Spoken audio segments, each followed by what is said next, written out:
લગ્ન પ્રસંગમાં બની ફૂડ પોઈઝનિંગની ઘટના। હાલ લગ્ન પ્રસંગની સિઝન ચાલી રહી છે। લગ્ન પ્રસંગમાં વિવિધ પ્રકારની વાનગી પીરસવામાં આવે છે, પરંતુ અનેક વખત એવી વાનગી એવા વેલકમ ડ્રિંક પીરસવામાં આવે છે જેને કારણે લગ્નમાં જમનાર લોકોની તબિયત બગડતી હોય છે। ત્યારે અમદાવાદમાં યોજાયેલ લગ્ન પ્રસંગમાં ફૂડ પોઈઝનિંગની ઘટના બની છે। જાનૈયાઓ રાજપીપળાથી આવ્યા હતા અને જમણવાર બાદ ખોરાકી ઝેરની અસર દેખાવા લાગી હતી। ફૂડ પોઈઝનિંગની અસર દેખાતા તેમને હોસ્પિટલ ખસેડવામાં આવ્યા હતા। ઉલટી શરૂ થઈ ગઈ હતી અને અશક્તિ મહેસૂસ થવા લાગી હતી। અનેક લોકોને એલજી હોસ્પિટલમાં ખસેડવામાં આવ્યા હતા, જ્યારે બીજા લોકો નડિયાદની હોસ્પિટલમાં સારવાર લઈ રહ્યા છે।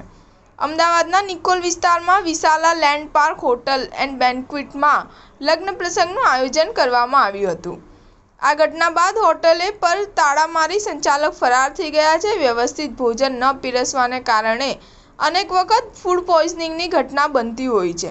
રાજપીપળાથી અમદાવાદ લગ્ન માટે આવેલા જાનૈયાઓને હોસ્પિટલ જવું પડ્યું છે, કારણ કે તેમને ફૂડ પોઈઝનિંગની અસર થઈ છે। મળતી માહિતી અનુસાર લગ્ન પ્રસંગમાં આવેલા 100 જેટલા લોકોને ફૂડ પોઈઝનિંગની અસર થઈ છે। લગ્ન પ્રસંગનું આયોજન અમદાવાદના નિકોલ વિસ્તારમાં આવેલા વિશાલા લેન્ડમાર્ક હોટલ એન્ડ બેન્ક્વેટમાં કરાયું હતું। રાજપીપળાથી હિમાંશુ ભાવસાર પરિવાર સાથે જાન લઈને અમદાવાદ આવ્યા હતા। સ્ટાર ન્યૂઝ 7 હંમેશા સચ્ચાઈની સાથે।